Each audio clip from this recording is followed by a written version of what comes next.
Naquele tempo, Jesus contou uma parábola aos discípulos. Pode um cego guiar outro cego? Não cairão os dois num buraco? Um discípulo não é maior do que o mestre. Todo discípulo bem formado será como o mestre. Por que vês tu o cisco no olho do teu irmão e não percebes a trave que há no teu próprio olho? Como podes dizer a teu irmão: irmão, deixa-me tirar o cisco do teu olho, quando tu não vês a trave no teu próprio olho? Hipócrita, tira primeiro a trave do teu olho, e então poderás enxergar bem para tirar o cisco do olho do teu irmão. Palavra da salvação.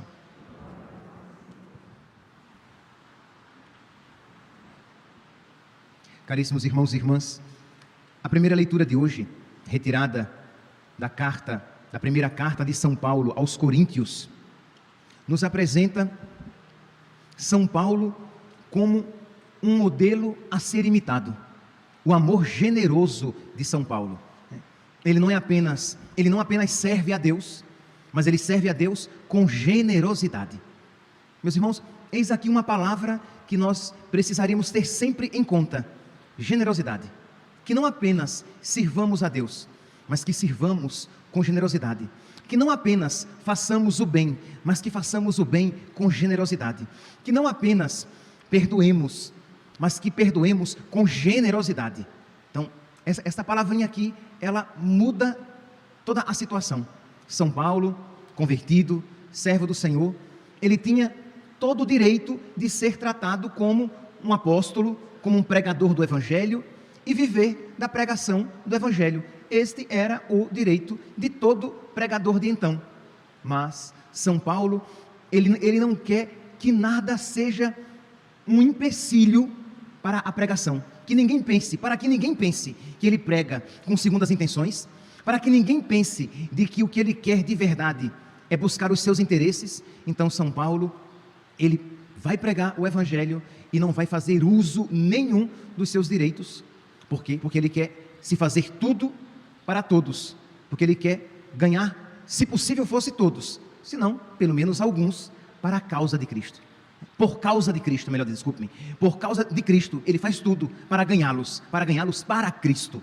Então, nós podemos aqui compreender, quando São Paulo diz: pregar o Evangelho para mim é uma necessidade, uma imposição. Ai de mim, se não evangelizar, se não pregar o Evangelho.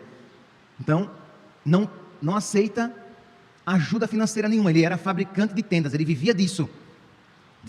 A partir desse trabalho, ele se sustentava, ele se mantinha, mas do Evangelho ele não recebia coisa alguma. E ele diz que o salário dele é o quê? Fazer aquilo por amor a Deus e por doação a Deus. Mas por que São Paulo, ele era tão, digamos, tão generoso? Por que nós vemos tanto desprendimento de São Paulo? Aqui, meus santos, é porque no coração de São Paulo existiam duas realidades. Primeiro, a caridade. Então, por amor a Deus e amor aos irmãos, ele queria ser um apóstolo tão fecundo, de modo que qualquer coisa que pudesse se tornar um empecilho, ele recusava, porque ele queria ser todo de Deus.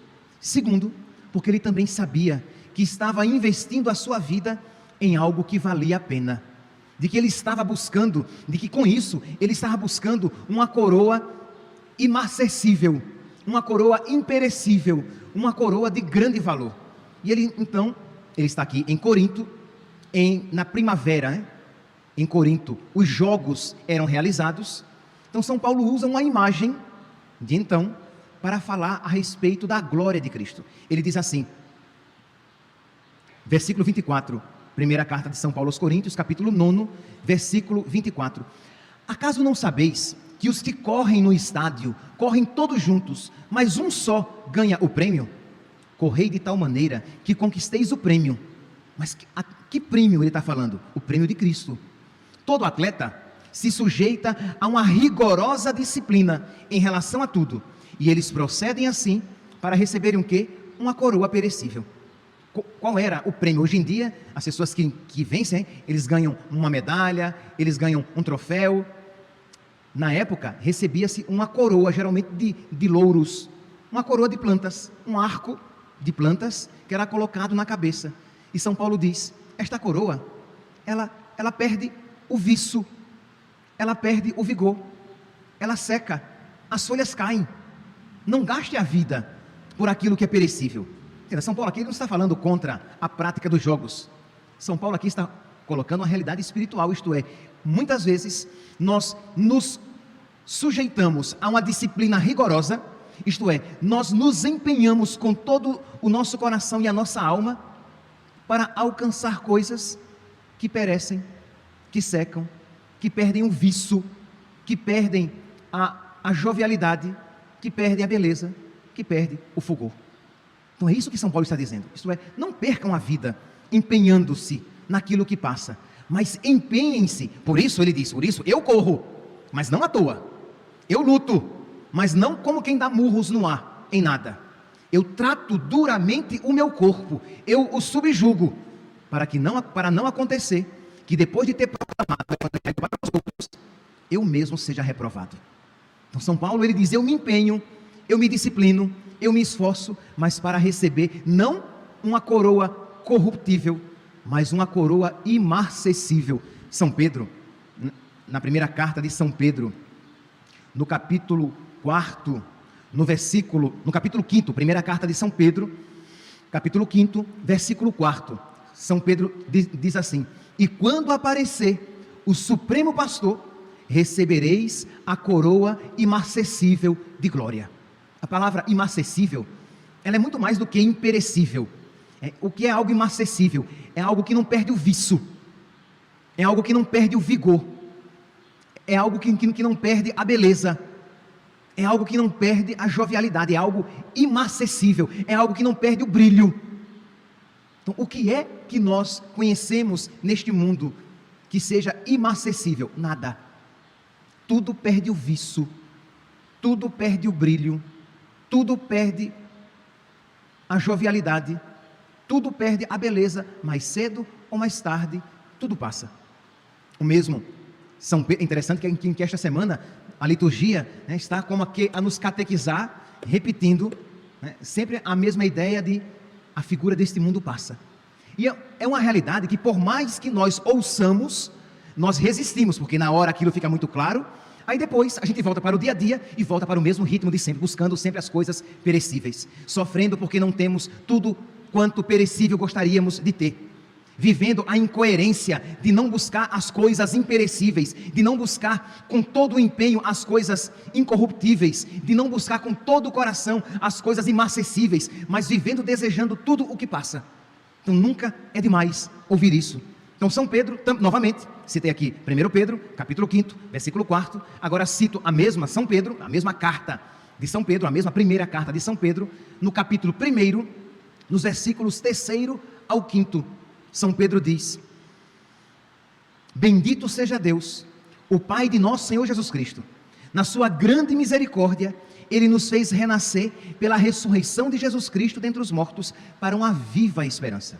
Então a nossa esperança, graças a Cristo, morto e ressuscitado, a nossa esperança, ela é viva, ela não morre, ela é imarcessível. Ele vai continuar, nós estamos chamados para uma viva esperança, uma herança incorruptível. 1 Pedro, capítulo 1, versículos 3 ao 5, estou repetindo para que você guarde, e em casa, quem sabe, faça a sua oração com esses versículos, pedindo a Deus essa sabedoria.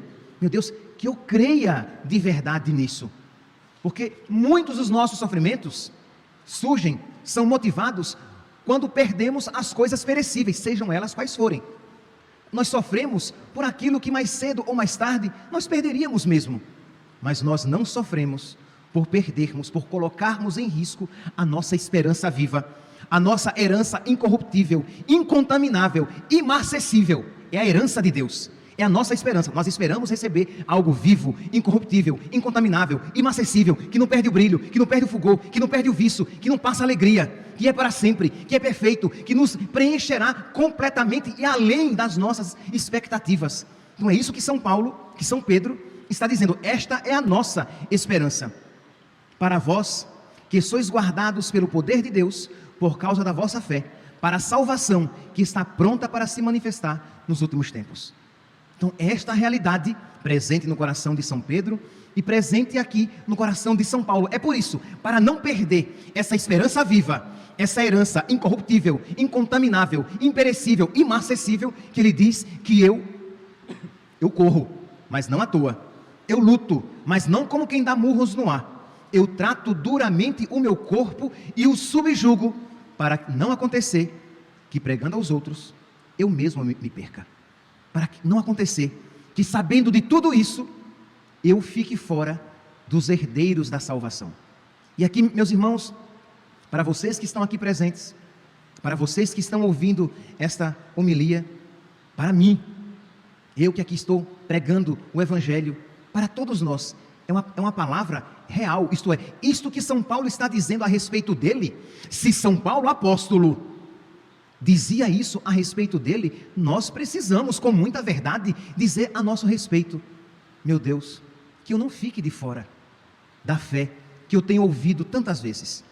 Porque, meus irmãos, é triste dizer isso, mas quem garante que todos que estão ouvindo esta palavra herdarão a herança imarcessível?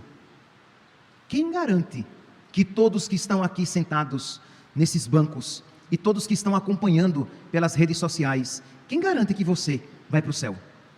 Quem garante que você, não obstante tenha conhecido o Evangelho, você não venha a se perder eternamente? E cuidado com o orgulho de você já dizer: não, misericórdia, que é isso, é claro que eu vou me salvar. Seja humilde, e seja o humilde, ele é verdadeiro, ele tem contato com o real. Você sabe que isso não é garantia. Você sabe que ter perseverado até agora não significa necessariamente que você perseverará até o fim. Você sabe que a luta, que a vida do homem sobre a terra é uma luta, e que nós precisamos estar sempre ali. Tem um autor eclesiástico, Tertuliano. Eu sempre gostei muito de estudar os padres da igreja, e para mim uma das grandes tristezas, decepções, dor da minha alma é estudar Tertuliano. Tertuliano, para vocês terem ideia, ele cunhou o termo trindade. Um grande, inteligente, capaz, apaixonado, um pregador eloquente, e que no final da sua vida morreu na heresia. Quando eu leio os textos de Tertuliano, quando católico, são textos apaixonantes. Não há como não se encantar com Tertuliano e a vida dele, um cristão fervoroso, de colocar todos nós no chinelo, mas no final da vida morreu na heresia, abandonou a igreja católica e morreu na heresia. Percebe, meus santos, que quando nós ouvimos então esta palavra, nós precisamos ser humildes, pedir a Deus: Senhor, me ajude para que eu não me perca e para que eu lute a cada dia, buscando o que é incorruptível, buscando as coisas eternas, que ocorra, mas que ocorra atrás não do que perece, que ocorra atrás não daquilo que coloca a minha alma em risco, que ocorra atrás não das coisas passageiras, mas que ocorra, e como se diz em cuiabanês, que ocorra duro, né?